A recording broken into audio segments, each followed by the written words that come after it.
You're now listening to the Adiel Gorel Show. Each episode I'll bring you the latest news from my discussions with top health and wellness experts so that you can bring yourself into better health. Today on the Adiel Gorel Show. What tends to happen, and it's made its way over to the fitness industry, is intermittent fasting is great. I can go load up on a pizza, on steak and potato, and I'm gonna expand my stomach that way, instead of with the foods that will easily be digested.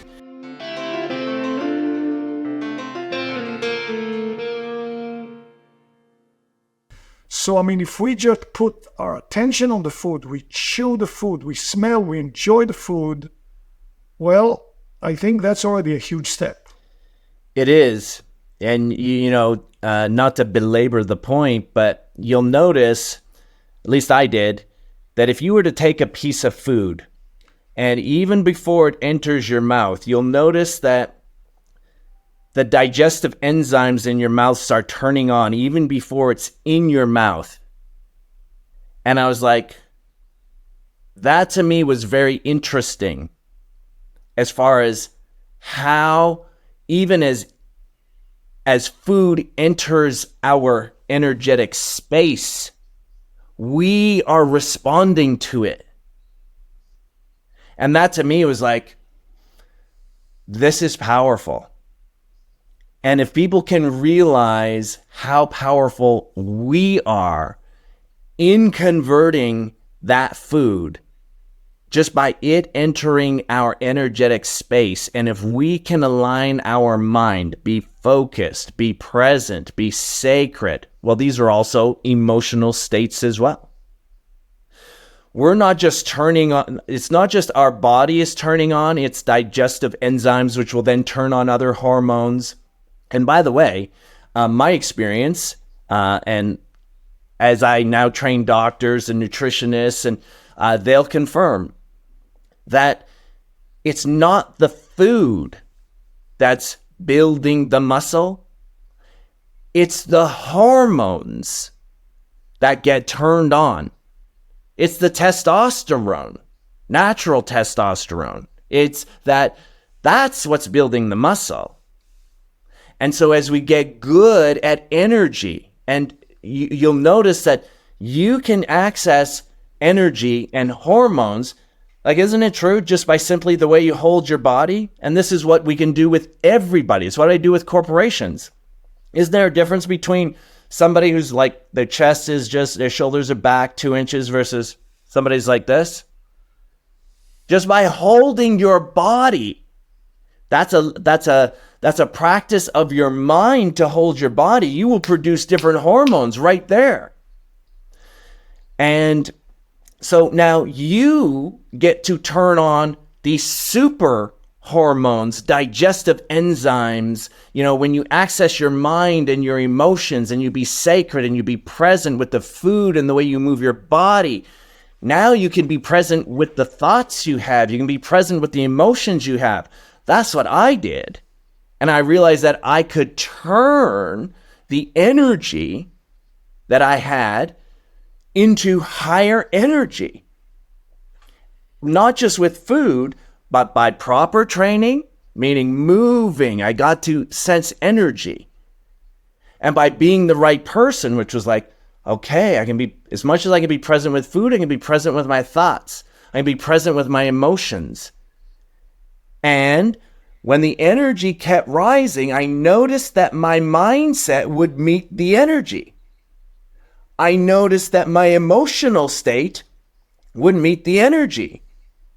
And I was like, this is, and for me, I just like things simple. So if I could just find a way to be present and observe, but curious, I didn't have to know it, but I would allow life and my body and my mind and the energy to help me, to guide me. Yes, so we had a podcast with a big professor both at Stanford and at Nippon University in Tokyo.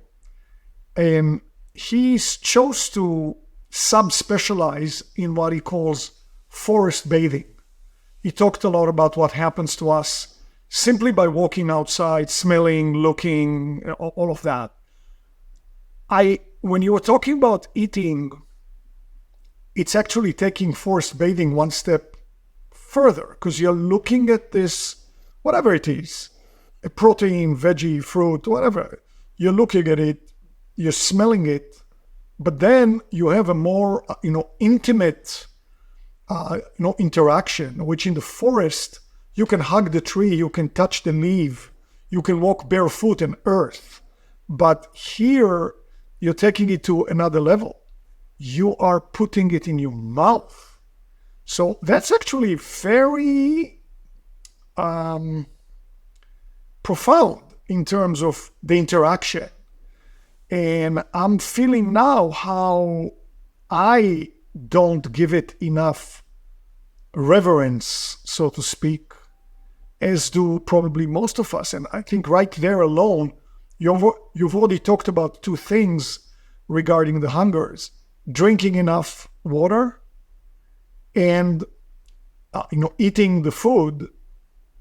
Of course, the food is also good, but even how we eat the food plays an enormous part. Yes, absolutely. So what would the third hunger be?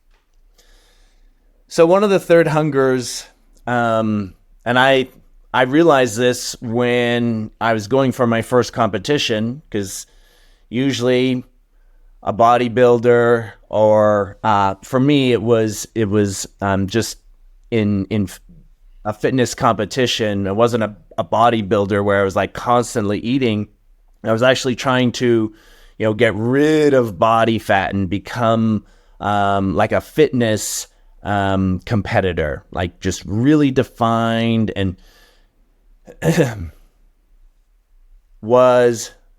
I always felt hungry, and I noticed that my stomach always felt empty.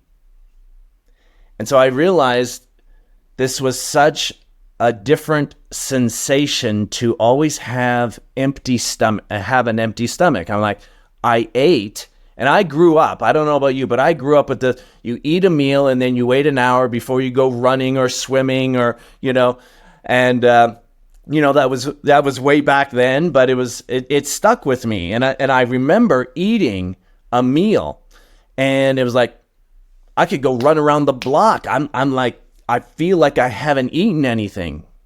And I noticed I didn't feel satiated. I didn't feel full. And so what I noticed over the time was my stomach, my actual stomach, started to shrink inside. And I had this checked out. And I talked to a few doctors, and they said, you know what?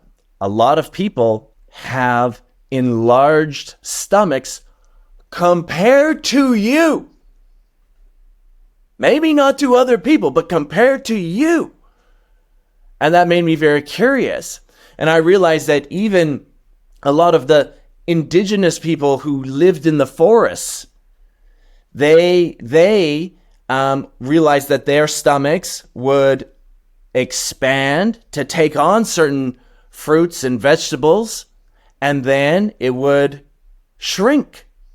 And I noticed, even in conversations with nutritionists and other doctors, that they're like, no, today it's like we don't give our stomach a chance to shrink back. We just keep expanding it. So what happens is we actually have stomachs that are stretched, and we don't feel full. And so we're just consuming more calories and maybe not the proper foods. And so our energy is falling. We're getting larger, and we're getting hungrier. And so the ability to bring your stomach back down to come back into what I call normal is actually a great thing, because then you can eat nutrient-rich food, not as much, and you'll feel satiated and you'll feel energized. And you won't have to just try and like eat until you're full. And so one of the hungers is around that principle of, having an empty stomach, that feeling of having an empty stomach, that can be good. That can be good. So there's so much to unpack on this one point. There was an article recently about a lady who moved from the US to Japan, and within a few months she dropped quite a bit of weight, and she was trying to pinpoint why. And besides walking around, which was much more available, it was the portions. The portions of the food were much smaller. We hear from Europeans that when they come here, they say, it's the same restaurant. It might even be a chain that exists both here and there, but the food servings are much smaller. Where in the US, the servings are large. Now, yes, you talked about growing up as a little boy. Maybe our parents once said you should finish everything on your plate. There are kids going hungry in Africa. So, there is this mentality that you don't want to leave food on your plate, especially, I think, with men. But, it could extend to women as well, of course.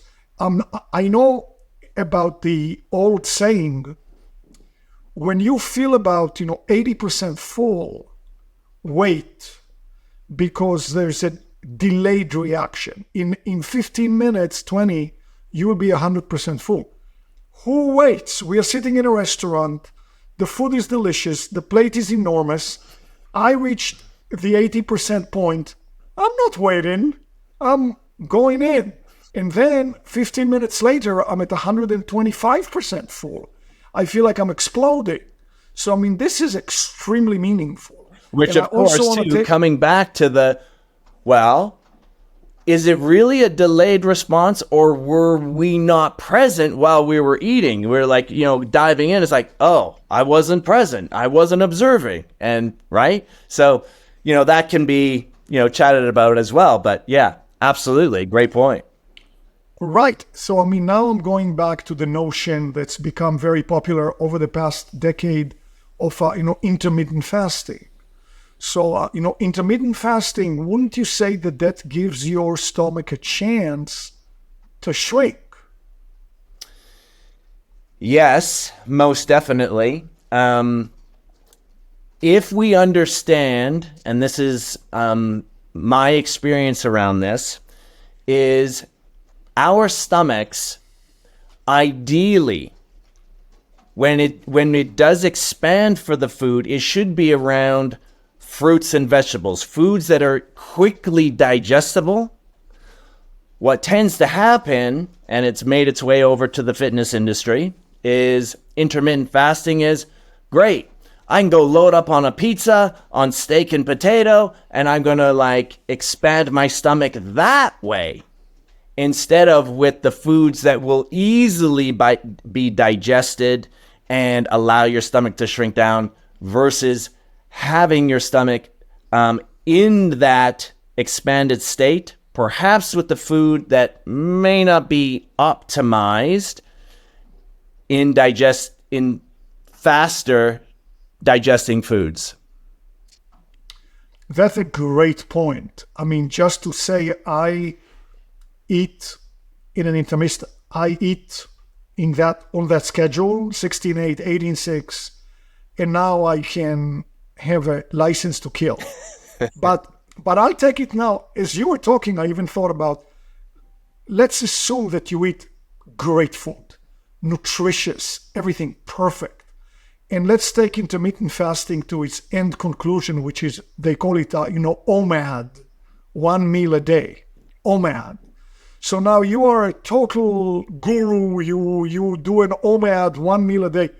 But when you come to eat that one meal, even if the food is fantastic, boy, you really expand that poor stomach, right? Exactly.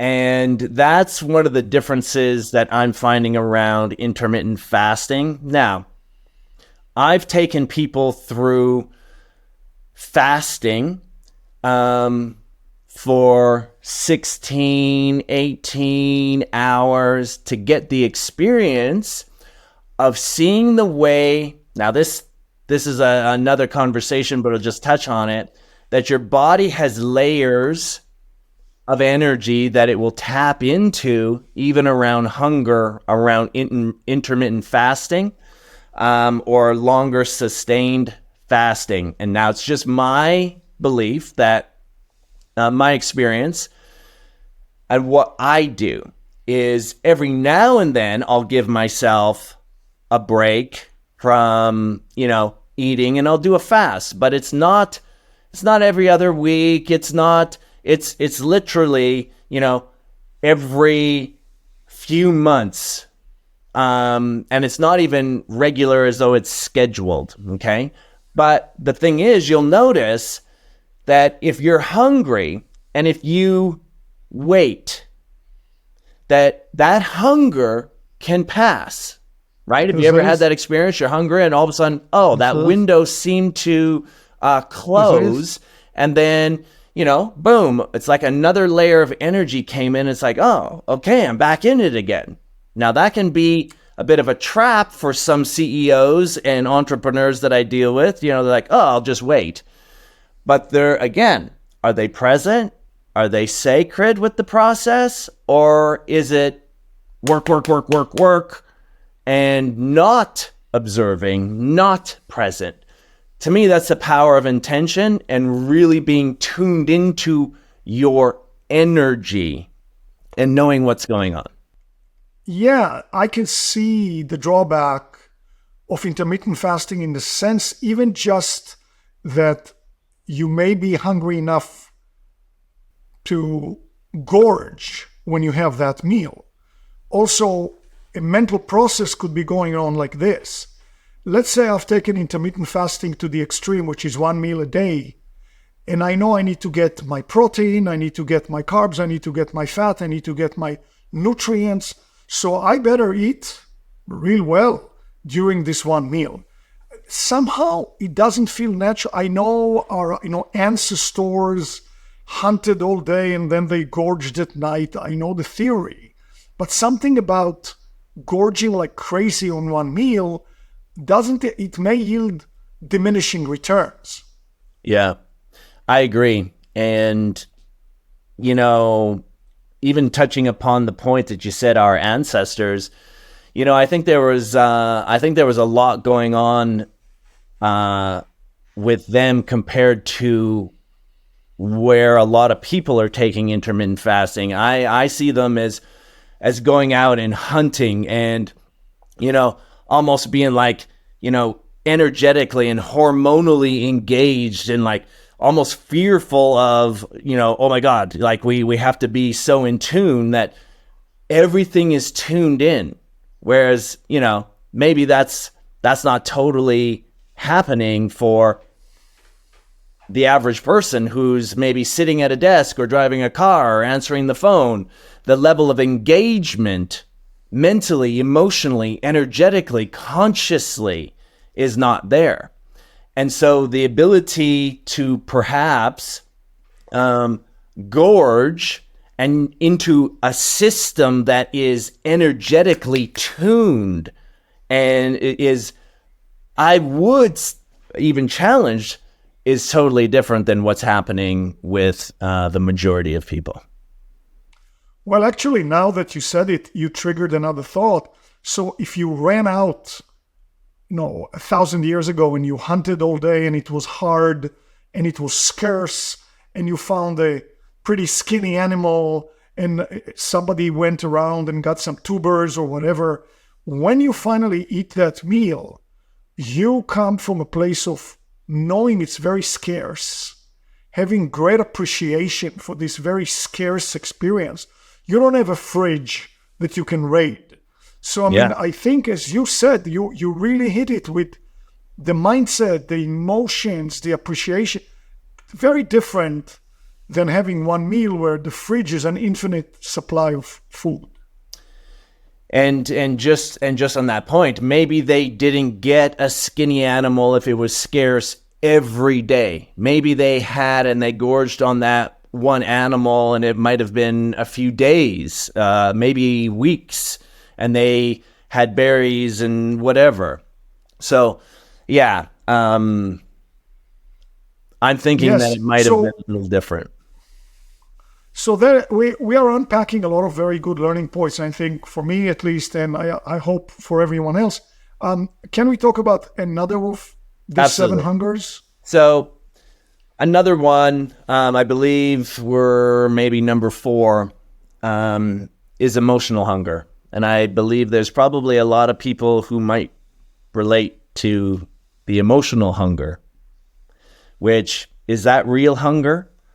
Or is that an emotional sensation that we could be filling by being aware of our emotions rather than food being the solution for an emotional hunger? And, I remember this one story. It was actually, I had a family member and she was like, Shawn, I really want to get in shape. And I said, that's fantastic. She's like, can we start? Maybe we can go for a walk. I want to start eating right and moving my body, just like what you said. And I'm like, let's do it. And it was a nice sunny day, and we're walking outside. And she's like, this nice sunny day, Shawn, this feels so great. It reminds me of Grandma. You know how Grandma on a sunny day, she'd always want to go get a Slurpee? She loves Slurpees. Mate, do you want to get a Slurpee, Shawn? And here I am like, boom, we started off so well. It's a sunny day, we're moving. And all of a sudden this emotion came in out of nowhere. And it's like, let's get a Slurpee.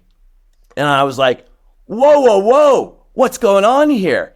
And so she's like, oh, yeah, that just came in out of nowhere. All of a sudden I was like drawn to this emotion. And the emotion was, I wanted to feel good. I wanted to feel love. And I remember those times where I felt love. And so I even wrote about this in my book. And I was like, that emotional hunger can be a sunny day. It can be a cloudy day. In my house, not perfect, but we used to have Waffle Sunday, and everyone looked forward to Waffle Sundays. You got the whipped cream. And I was like, wow, this emotional hunger, it's a real thing. And we look forward to it. And it's like, I can taste it. I'm getting so hungry just thinking about it. And it's like, okay, but is that a real hunger? Well, to take it even further, you talked about the Slurpee, which was a memory for her. You talk about the Sunday, the special Waffle Sunday. But, even regularly, let's say you read your emails. Yeah. Yes. Email number 1, nice. Email number 2, uneventful. Email number 64. Whoa. Somebody served you with a lawsuit. I'm just saying something really bad. Never mind the Slurpee with Grandma. Never mind the Sunday. You may just say, oh shit, I'm so worked up. I know one of the things is to grab something and Yep. Absolutely. So that's one of the hungers to be aware of. And what I eventually noticed around these 7 hungers, and this is where I'm taking us around it, is most of us are trying to balance our life. It's like, okay, try this diet, and first of all, diet just means a temporary change of state to, get ready for a vacation or fit an evening dress for a special occasion. It's not, I'm talking about a lifestyle. And so to be able to understand what the majority that I saw, because it started with me, of people with one thing called hunger, instead of just taking and trying to fill that hunger, like we try and fill our desires or fill our purpose or whatever we might want to be filling. If we drill down on these hungers, I figured out that something that seems to really work for everybody is when we can balance our nutrition. And so these 7 is I said, when you get good at adding 3, never limit, never restrict. But when we get good at adding 3 and then removing 3 or releasing 3, we can find a balance where it's like, that emotional hunger may not have the power over me if I can take a drink of water versus being unconscious and grabbing, a bag of chips. So I am leading that, some seem like, oh yeah, that hunger seems like it'd be really good. That emotional hunger, be careful of that one, right? So this is, we'll if you want to finish, we can definitely go over all of them. Yeah. What's the next one? Awesome. So the next one is, it's a big one, and it is low blood sugar hunger, or what most people talk about, which is hangry. The difference between the hungry and angry. Whether they're driving a car and that low blood sugar hits them, like, oh, there's the, fast food of my choice. Boom, turn right in. Now, this is another one of those where if we are not up on our water, if we're not observing and paying attention, low blood sugar, and we've got our expanded stomachs with food that may not be optimal and easily digested, that we're operating off of burning sugar, carbohydrates, as the main source of fuel. So very often what happens is this is like a high spike and low drop. And so to balance that low blood sugar is not necessarily, I need food. It's to be aware, oh my gosh, there's that sensation of hungry, angry. Oh my God, I need to eat right now. It's like I'm seeing the color red, and right? That is a clear indication that's one of the 3 that we need to balance with one of these other 3 of nutritional value, dense food, water, okay? And I'm going to come into the next one. And then we can recap if you want. Variety. We very often hear that variety is the spice of life, right? And it's true. But, if we're changing everything in our life all the time, I need variety, I need variety, I need variety.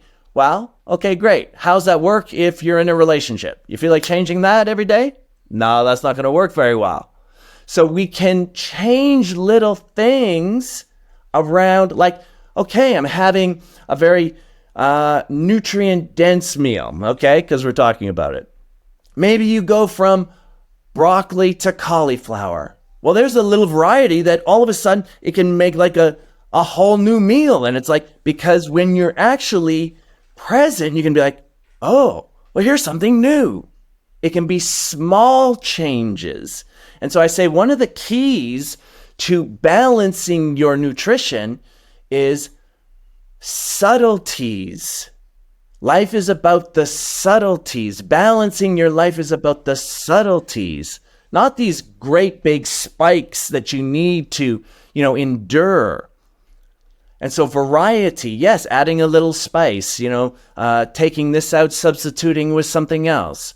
Having some things that are very consistent actually makes your mind very comfortable. It's like, I know what to expect, and I just make a little change. I feel good. I feel safe. I feel secure. Coming back, maybe to our ancestors, right? It's like, this is enjoyable. So, variety. But to me, the 7th one was actually probably the main hunger. And to me, the 7th hunger is our soul's hunger. I figured out that I was living in a world that was much too small than what I actually had pictured, envisioned, what I wanted. And I realized I had a lot of boredom going on. And you could say that might be related to emotional, but I believe that it's something different. That this soulful hunger, that we have something inside of us that wants to grow, it wants to expand, it wants to give, it wants to reach its fulfillment. And if we're not actually learning how to grow, we might actually be declining or dying.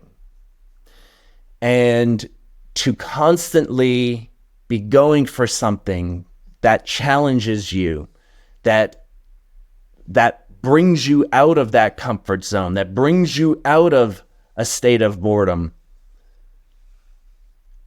This is one of the main things that, to me, could be the biggest hunger of all. That if we learn to not only face and embrace, but be willing to tap into that signal, that energy, that frequency, it just makes everything else so much more potent and powerful.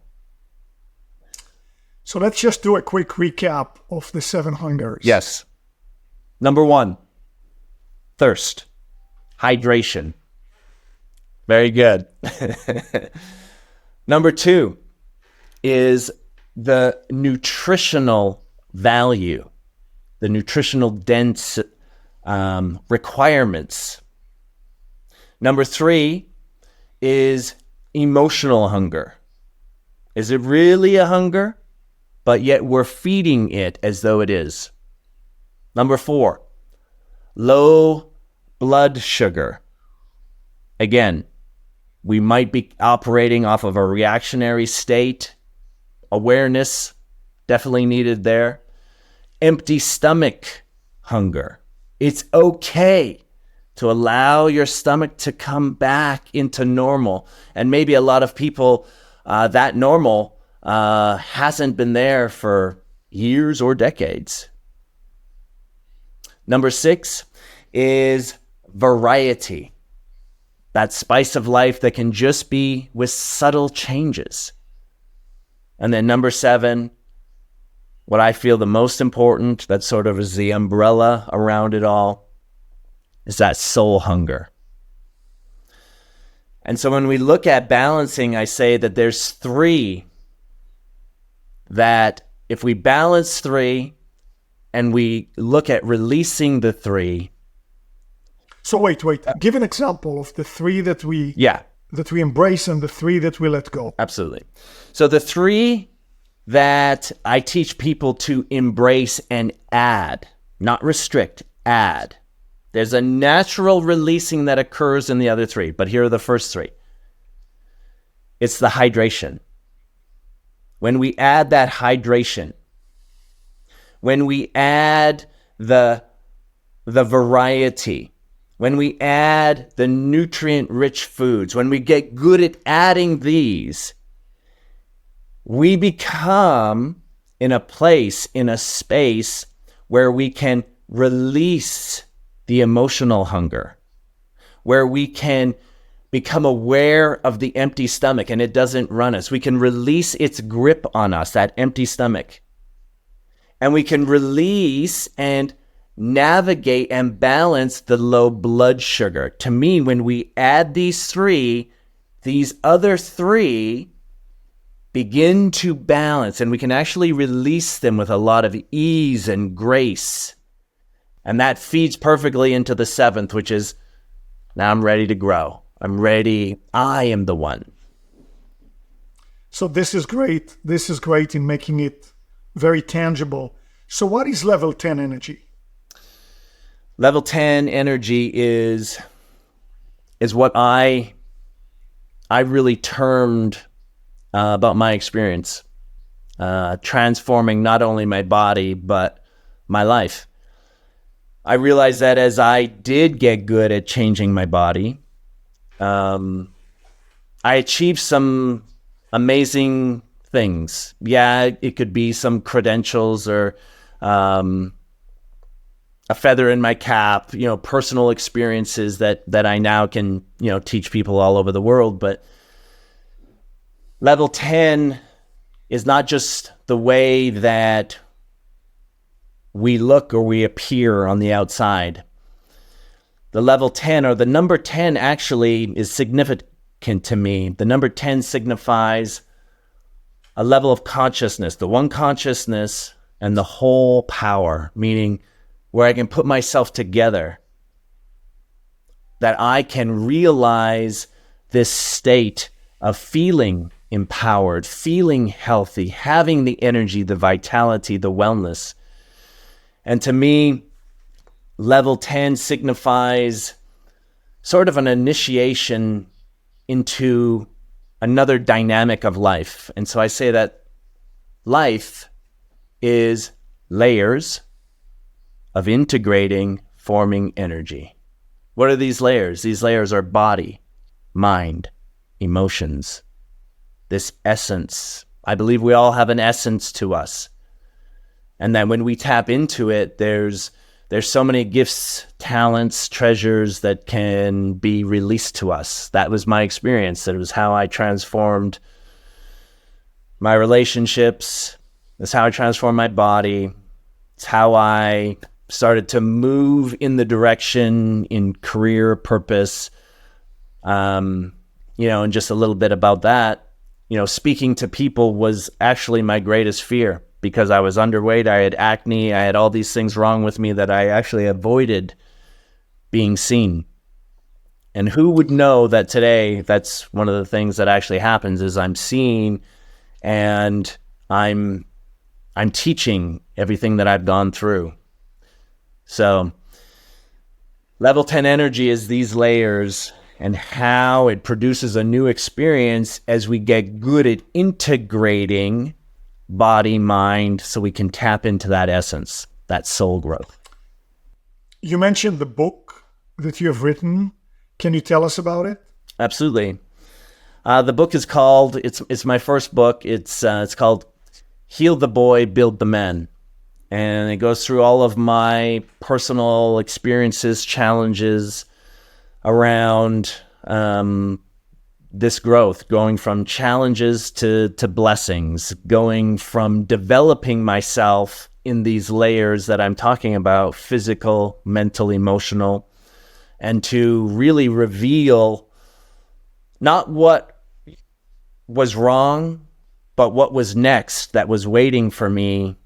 And, for me to have the courage and just the desire to see the challenges as an opportunity to move into what I now know, and I believe it for everybody, that what lies ahead of us is far greater. It's infinite potential.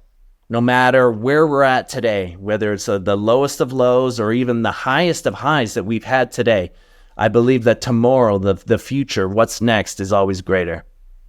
And so that's one book. You said your first book. What are your other books?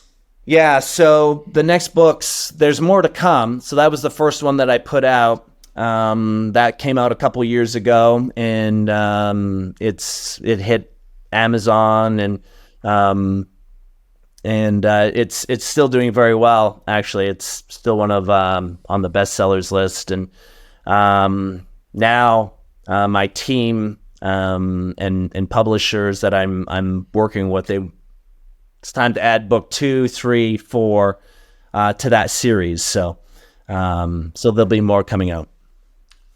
So it certainly feels like you distilled great lessons from your own physical, emotional, mental, experiences. And I could hear that you work with people, with CEOs, with companies. How can we benefit from what you have learned? How can we make those same steps with you as a teacher or as a coach? Well, that's one of the things that I'm really excited about, and it's one of the things that I hear most is when it comes to nutrition and the mind, and even dealing with our emotions. To me, these are the power levers or the steering wheel on how to move forward, no matter where you are, whether you're in a relationship, physical challenge, business or career. To me, everything is linked. Everything is connected, whether it's the amount of money you have, the amount of love you have, the amount of happiness you have in your life. To me, it's all connected to our energy, our wellness, our vitality. And to be able to distill that and bring that forward in a very simple and in a way that's applicable for everyone. I say my nutritional plan is so easy a kindergartner can do. So knowing that this level of information that I've gone through, it does. I believe it applies to anybody who just wants to really know wellness and vitality on the next level. So how can we reach out? Do you work with people? Where are you located geographically? Yeah, so currently I'm in Canada. I'm in Calgary, Canada. But very often I have clients. So I'm in California. I'm in Texas, Florida, Vancouver. So I do travel around. People work with me privately, so you can do that. I also have online plans, so I have people who engage with me, and I do training via Zoom. And so there's lots of different ways, even from just introductory, simple, follow this little plan. If you have questions, reach out to me. Even if you want to just reach out to me and just have a little discovery of where you are at, what you're feeling, things that are challenging you in your areas, I'm more than willing. So how do we find you? Do you have a website? I have a website, and the website is ShawnTMcIntyre.com, and it goes over all of the different coaching options that we are there. I'm on all the social media platforms, Instagram, Facebook, and it's all the same, Shawn T. McIntyre, and you can find me through my name. Well, Shawn, I hope and I am pretty certain that people will, and I think you would be a great resource. You sound like the kind of guy that didn't just get to those, ahas, but you distill them into a doable system, a doable way, which I really think is great. Shawn, I want to thank you so much for your time today. I know you're very busy, and sharing with us your experience, your transformation, your path, your knowledge, and I very much hope to see you again. Absolutely. It's my honor. Thank you so much. I enjoyed our conversation, and it's been a pleasure. Absolutely. Thank you so much. Thank you. Thank you for joining me today for the second part of our amazing interview. If you didn't catch part 1, don't miss out. The link is in the description below for you. And be sure to click the subscribe button for more videos.